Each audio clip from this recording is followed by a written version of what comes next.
പാലക്കാട്ട് UDF സ്ഥാനാർത്ഥി രമേശ് പിഷാരടിയെ വിമർശിച്ച് CPM നേതാവ് TM തോമസ് ഐസക് നടത്തിയ വാക്കുകൾ ഒരു രാഷ്ട്രീയ നേതാവിന് ചേർന്നതല്ല. കോമാളി വേഷം കെട്ടുന്ന ഇത്തരം നടന്മാരെ സ്ഥാനാർത്ഥിയാക്കിയിട്ട് വോട്ട് കിട്ടുന്നില്ല എന്ന് പറഞ്ഞിട്ട് വല്ല കാര്യവുമുണ്ടോ എന്നാണ് തോമസ് ഐസക് ചോദിച്ചത്. സിനിമയിൽ ഹാസ്യവേഷം ചെയ്ത് നടന്ന ഇന്നസെന്റിനെ പിടിച്ച് മത്സരിപ്പിച്ച് പാർലമെന്റിൽ എത്തിച്ച പാർട്ടിയുടെ നേതാവിൽ നിന്നാണ് ഇത്തരം വാക്കുകൾ വന്നതെന്ന് ഓർക്കണം. പാലക്കാട് വലിയ ഇമ്പാക്റ്റ് കുറഞ്ഞ ദിവസം കൊണ്ടുണ്ടാക്കാൻ സാധിച്ച രമേശ് പിഷാരടി പ്രചാരണത്തിൽ ഏറെ ദൂരം പോയത് പക്ഷേ CPMന് ദഹിച്ചു കാണില്ല. കോൺഗ്രസിനുണ്ടായ ആത്മവിശ്വാസം തകർക്കുക എന്നതാണ് സ്ഥാനാർത്ഥിയെ ഉന്നം വെച്ചുകൊണ്ട് തോമസ് ഐസക് ഉദ്ദേശിക്കുന്നത്. എന്നാൽ തനിക്ക് നേരെ വരുന്ന വിമർശനങ്ങളെയും പരിഹാസങ്ങളെയും അതേ നാണയത്തിൽ മറുപടി പറയുന്ന പിഷാരടി ഇവിടെയും അത് ആവർത്തിച്ചു. CPMന്റെ ബുദ്ധിജീവി മുഖമായ തോമസ് ഐസക്കിന് ഇതിലും വലിയ തിരിച്ചടി കിട്ടാനില്ല എന്ന് പറഞ്ഞാൽ മതി. തോമസ് ഐസക്കിന് അങ്ങനെ പറയാനുള്ള സ്വാതന്ത്ര്യമുണ്ടെന്നും പറഞ്ഞ പിഷാരടി തനിക്ക് അതേ അഭിപ്രായ സ്വാതന്ത്ര്യമുള്ളതോടൊപ്പം തന്നെ സംസ്കാരവുമുണ്ടെന്നായിരുന്നു മറുപടി. സംസ്കാരം സമരം ചെയ്താൽ കിട്ടുന്ന ഒന്നല്ലെന്നും പിഷാരടി പറഞ്ഞതോടെ സാമ്പത്തിക ശാസ്ത്രജ്ഞനായ തോമസ് ഐസക് തിരിഞ്ഞോടി എന്ന് പറഞ്ഞാൽ മതി. അഭിപ്രായ സ്വാതന്ത്ര്യം എല്ലാവർക്കും ഉണ്ടെന്നും എന്നാൽ അത് ഉപയോഗിക്കുമ്പോൾ പുലർത്തേണ്ട മാന്യത പ്രധാനമാണെന്നും പിഷാരടി ഓർമ്മിപ്പിക്കുന്നുണ്ട്. മാന്യത രാഷ്ട്രീയത്തിലും തുടരണം. കഴിഞ്ഞ 26 വർഷമായി കലാരംഗത്ത് സജീവമായുണ്ട്. ഇത്രയും കാലം കുടുംബ സദസ്സുകൾക്ക് മുന്നിൽ താൻ പുലർത്തിയ അതേ മാന്യത രാഷ്ട്രീയത്തിലും നിലനിർത്താനാണ് ആഗ്രഹിക്കുന്നത്. വരും തലമുറയ്ക്ക് രാഷ്ട്രീയം ഒരു മോശം ഇടമാണെന്ന് തോന്നാത്ത രീതിയിൽ സരസമായി ഇടപെടാനാണ് താൻ ലക്ഷ്യമിടുന്നതെന്നും പിഷാരടി പറഞ്ഞതോടെ തോമസ് ഐസക്കിന് തിരിച്ചൊന്നും പറയാൻ കഴിയുന്നില്ല. അത്രമാത്രം സരസവും സ്പഷ്ടവുമായിട്ടാണ് രമേശ് പിഷാരടി തോമസ് ഐസക്കിനെ കൈകാര്യം ചെയ്തിരിക്കുന്നത്. പാലക്കാട് UDF സർക്കാരിൻ്റെ കാലത്ത് കൊണ്ടുവന്ന മെഡിക്കൽ കോളേജ് ശരിയായ രീതിയിൽ പരിപാലിക്കപ്പെടുന്നില്ലെന്നും ക്രെഡിറ്റ് UDFന് പോകുമോ എന്ന് ഭയമാണ് വികസന പ്രവർത്തനങ്ങൾ തടയാൻ കാരണമെന്നും പിഷാരടി പറയുന്നുണ്ട്. ആ വീഡിയോ കാണാം. വ്യക്തിപരമായ ആരോപണങ്ങളുമായിട്ട് നേതാക്കൾ കളം പിടിക്കുകയാണ്.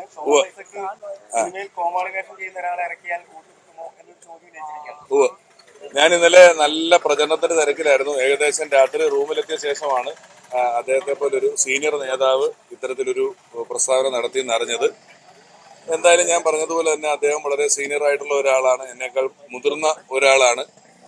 അദ്ദേഹത്തിനോട് അങ്ങനെ ഒപ്പത്തിനൊപ്പം നിന്ന് അദ്ദേഹം പറഞ്ഞ പോലെ തന്നെ അല്ലെങ്കിൽ അനാവശ്യമായ പരാമർശങ്ങൾ നടത്താൻ ഞാൻ ഉദ്ദേശിക്കുന്നില്ല. അതുകൊണ്ട് തന്നെ അദ്ദേഹത്തിന് എൻ്റെ കയ്യിൽ നിന്ന് നേരിട്ടൊരു മറുപടി കൊടുക്കുന്നില്ല. ബഹുമാനം, സ്നേഹം മാത്രം.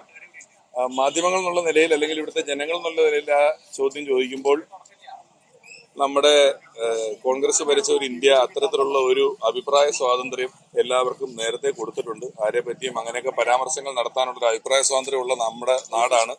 അതുകൊണ്ട് തന്നെ ആ അഭിപ്രായ സ്വാതന്ത്ര്യം ഉപയോഗിച്ച് അദ്ദേഹം അത് പറഞ്ഞോട്ടെ എന്നാണ് എനിക്ക് തോന്നുന്നത്. കുഴപ്പമൊന്നുമില്ല. എനിക്ക് സംസ്കാരം കൂടെ ഉണ്ട്, സ്വാതന്ത്ര്യം മാത്രമല്ലോ ഉള്ളത്. അതുകൊണ്ട് ഈ സംസ്കാരം സമരം ചെയ്താൽ കിട്ടുന്നൊരു കാര്യമല്ല, അത് എളുപ്പത്തിൽ കിട്ടൂല. അപ്പോ ഇത്രയും നാടക കലാകാരന്മാർ, KPSC പോലെയൊക്കെയുള്ള ട്രൂപ്പുകളിലെ കലാകാരന്മാർ മൈക്ക് പോലും ഇല്ലാത്തൊരു കാലത്ത് ഒരുപാട് ഉത്സവപ്പറമ്പുകളിൽ പരിപാടികൾ അവതരിപ്പിച്ച് നാടകം നടത്തിയുമെല്ലാം ആ പ്രസ്ഥാനത്തെ അത്രയും മുന്നിലേക്ക് കൊണ്ടുവന്ന ശേഷം ഇവർക്ക് എന്നു മുതലാണ് കലയും കലാകാരനും ഒക്കെ ഇത്രയും കാണാൻ വയ്യാത്ത ആളാകുന്നത്? അത് അവനവനോടൊപ്പം നിൽക്കാത്ത എല്ലാവരും വെറുക്കപ്പെടേണ്ടതാണ് എന്നുള്ളൊരു പ്രത്യയശാസ്ത്രം ഇങ്ങനെ പ്രചരിപ്പിക്കുന്നത് എന്തുകൊണ്ടാണ് എന്ന് എനിക്ക് മനസ്സിലാകുന്നില്ല സത്യത്തിൽ. കാരണം ഞാൻ ഒരു 26 വർഷം 3000 സ്റ്റേജുകൾ, 3000-ൽ കൂടുതൽ ടെലിവിഷൻ പരിപാടികൾ, 50-ലധികം സിനിമകളിൽ അഭിനയിച്ചു, 2 സിനിമ എഴുതി സംവിധാനം ചെയ്തു. ഇതെല്ലാം ഏറ്റവും സഭ്യമായും മാന്യമായും ആവശ്യമില്ലാത്ത വൃത്തികേടുകൾ പറയാതെയും ഇത്രയും കാലം ഇവിടുത്തെ കുടുംബ സദസ്സുകളുടെ മുന്നിൽ വളരെ മാന്യമായിട്ട് നിന്നിട്ടുള്ള ഒരാളാണ് ഞാൻ. അതേ മാന്യത എനിക്ക് രാഷ്ട്രീയത്തിൽ ഉണ്ടാകണമെന്നും അതേ മാന്യത എന്നിൽ നിന്ന് രാഷ്ട്രീയത്തിൽ തുടരണമെന്നും വരുന്ന തലമുറ നമ്മളെ കാണുമ്പോൾ ഇതൊരു മോശം ഇടമാണ് എന്ന് തോന്നാത്ത രീതിയിൽ ഏറ്റവും സരസമായി നിൽക്കണമെന്നും ആത്മാർത്ഥമായിട്ട് ആഗ്രഹിച്ചിട്ടാണ് രാഷ്ട്രീയത്തിലേക്കും കൂടെ ഞാൻ വന്നിട്ടുള്ളത്. അതുകൊണ്ട് കുഴപ്പമില്ല, ഞാൻ ഒപ്പത്തിനൊപ്പം നിന്ന് പറയുന്നില്ല.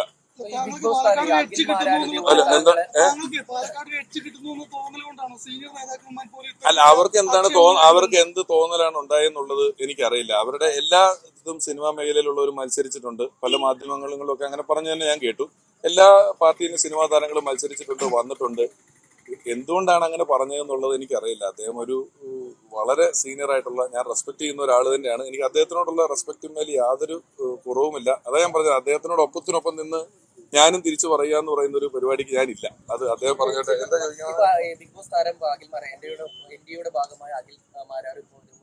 ഈ അഖിലിന്റെ ഒക്കെ കാര്യത്തിൽ അഖിൽ എന്നെ അദ്ദേഹത്തിനെ പോലെ അങ്ങനെ മുതിർന്ന ഒരാളൊന്നും അല്ല, ചിലപ്പോൾ എന്നേക്കാൾ ഇളയ ഒരാളായിരിക്കും. അഖില് പറയുന്ന കാര്യങ്ങൾ എന്നൊക്കെ പറഞ്ഞാൽ അദ്ദേഹം എന്നെ ശ്രദ്ധിക്കുന്ന പോലും ഞാൻ അദ്ദേഹത്തെ ശ്രദ്ധിക്കുന്നില്ല. എനിക്ക് സമയമില്ല. നിങ്ങൾ പറയുമ്പോഴാണ് എന്തായാലും പുള്ളി പറഞ്ഞെന്നൊക്കെ തന്നെ ഞാൻ അറിയുന്നത്. മാത്രമല്ല അതിനെന്തെങ്കിലും അഭിപ്രായം പറയാനും പറ്റൂല.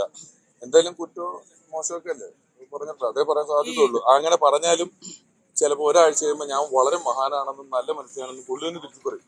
ഇപ്പൊ ഞാൻ ഈ പറഞ്ഞതിന് പുള്ളി എന്തെങ്കിലും അഭിപ്രായം പറയും. അതിന് നിങ്ങൾ ആരും മറുപടി ഒന്നും പറയാൻ നിൽക്കേണ്ടത്. ഇപ്പൊ ഒരാഴ്ച കഴിയുമ്പോൾ അത് പിന്നെയും തിരുത്തി പറയും. അപ്പൊ നമുക്കൊരു 2-3 കൊല്ലം പരീക്ഷണത്തിനെടുത്ത ശേഷം ഒരു സ്റ്റേറ്റ്മെന്റ് എന്താണെന്ന് ഉറപ്പിച്ച ശേഷം അദ്ദേഹത്തിനൊക്കെ ഉത്തരം കൊടുക്കുക. അതിനൊക്കെ പാലക്കാട് ഡീലിംഗ് എന്നൊക്കെ പറയുന്നത് കോൺഗ്രസിന് വികസനം പറയാനില്ലാത്തത് കൊണ്ടാണ് എന്നുള്ളതാണ് NDA സ്ഥാനാർത്ഥി പ്രധാനമായിട്ടും പറയുന്നത്.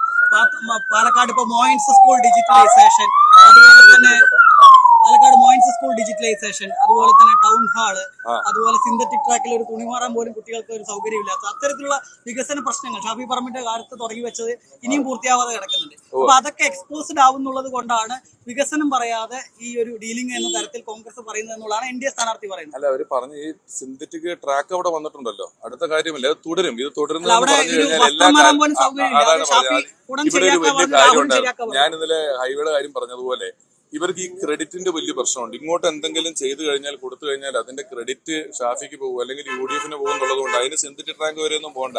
ഇവിടെ 2 മുഖ്യമന്ത്രിമാരെ കൊടുത്തിട്ടുള്ള ഒരു ജില്ലയാണ് പാലക്കാട് ജില്ല. ആ പാലക്കാട് ജില്ലയിൽ ഒരു മെഡിക്കൽ കോളേജ് വന്നത് UDF സർക്കാരിന്, ഉമ്മൻചാണ്ടി സാറിന്റെ കാലത്ത് ഷാഫി കൊണ്ടുവന്നിട്ടുള്ള മെഡിക്കൽ കോളേജാണ്.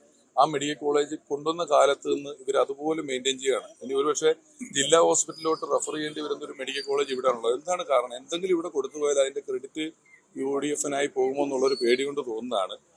വികസനമൊക്കെ പാലക്കാടിനെ സംബന്ധിച്ചിടത്തോളം ഉണ്ട്. ഞാൻ അതാണ് പറഞ്ഞത്. വികസനം എന്ന് പറയുന്നത് എല്ലായ്പ്പോഴും മാനസികമായും രാഷ്ട്രീയപരമായും ജനങ്ങളുടെ ജീവിതത്തിലും കൂടെ ഉള്ളതാണ്. ഇങ്ങനെയും കൂടെ പറഞ്ഞ് അവസാനിപ്പിക്കും. അവരുടെ ഒരു പാലക്കാട് 1-2 ഫ്ലക്സുകൾ കണ്ടു. ഞാൻ മാറാത്തത് മാറും എന്ന് എഴുതി വെച്ചിരിക്കുന്നത് കണ്ടു. ഇവിടെ നമ്മള് ഓണത്തിന് സദ്യയും പെരുന്നാളിന് ബിരിയാണിയും ക്രിസ്മസിന് കേക്കും ഒക്കെ പങ്കുവെക്കുന്ന ഒരു സ്വഭാവം ഈ ഒരു നിയോജക മണ്ഡലത്തിനുണ്ട്. അത് മാറണ്ട. അത് മാറാതെ ഞാനിവിടെ വരുന്നതിന് മുമ്പ് തന്നെ നല്ല കണക്ഷൻ ഉള്ളതാണ് പാലക്കാട്. എനിക്ക് അങ്ങനെ തീരെ കണക്ഷൻ ഇല്ലാത്തൊരു സ്ഥലമായിരുന്നെങ്കിൽ ഞാനൊരു പക്ഷേ നേതൃത്വം എന്നോട് ഇത് ആവശ്യപ്പെടുമ്പം അത് ശരിയാവില്ല, എനിക്ക് പറ്റുന്നുണ്ട് പറഞ്ഞു പോയാൽ. എനിക്ക് നല്ല കണക്ഷൻ ഉള്ള സ്ഥലമാണ്, കുഴപ്പമില്ല. അത് അവർ നേരത്തെ വർക്ക് തുടങ്ങിയതുകൊണ്ട് ഭൂരിപക്ഷം കോഡിങ്ങുകളും കാര്യങ്ങളൊക്കെ അവർ എടുത്തിട്ടുണ്ട്. നമ്മൾ അതിനുവേണ്ടിയുള്ള കുറച്ച് സ്ഥലങ്ങളും കാര്യങ്ങളൊക്കെ കിട്ടുന്നുണ്ട്, നമ്മൾ വെക്കുകയും ചെയ്യും. പിന്നെ സിനിമയുടെ കാര്യത്തിൽ ഞങ്ങൾ സിനിമാ പ്രവർത്തകർ പറയുന്നൊരു കാര്യമുണ്ട്. എത്ര ഫ്ലെക്സ് വെച്ചാലും എത്ര നടന്മാരിറങ്ങി പ്രൊമോട്ട് ചെയ്താലും ഒക്കെ ആത്യന്തികമായി മൗത്ത് പബ്ലിസിറ്റി എന്ന് പറയുന്ന ഒരു കാര്യത്തിലാണ് ഇത് വിജയിക്കുന്നത്. ആ കാര്യത്തില് നമ്മൾ തന്നെയാണ് മുന്നിൽ. ഫ്ലക്സ് എണ്ണി എടുക്കുന്നതിനേക്കാളും ജനങ്ങളുടെ സംസാരത്തിലും ജനങ്ങളുടെ പെരുമാറ്റത്തിലും ജനങ്ങളുടെ ഞങ്ങളോടുള്ള സമീപനത്തിലും വളരെ മുന്നിലാണ് UDF. പ്രധാനമന്ത്രി വരുന്നുണ്ട് NDA സ്ഥാനാർത്ഥിക്ക് വേണ്ടി പാലക്കാട്. അപ്പൊ വലിയ വലിയ ആളുകളൊക്കെ വരുന്ന പ്രചാരണം നടത്തുമ്പോൾ എങ്ങനെയാണ്? ഞാൻ അതാ പറഞ്ഞ, ആര് പറഞ്ഞാലും ഇത് മൗത്ത് പബ്ലിസിറ്റി എന്ന് പറയുന്ന ഒരു കാര്യം അതിനപ്പുറത്തുണ്ടല്ലോ. അതുകൊണ്ട് ജനങ്ങൾക്ക് കാര്യങ്ങൾ വളരെ വ്യക്തമായിട്ട് അറിയാം. ഇവിടെയുള്ള ജനങ്ങള് അതിന്റെ UDF-ന്റെ ഭരണത്തിന്റെ ബെനിഫിറ്റ് അനുഭവിച്ചിട്ടുള്ള ആളുകളാണ്. അതുകൊണ്ട് തന്നെ അങ്ങനെയൊന്നും എനിക്കൊരു ഒരു ഭയവുമില്ല. ഇതിനു മുമ്പും ഇവിടെ വന്നിട്ടുണ്ടല്ലോ പല പ്രചരണത്തിനും ഒക്കെ. അതുകൊണ്ട് അതൊരു വലിയ ഭയക്കേണ്ട കാര്യമൊന്നുമല്ല.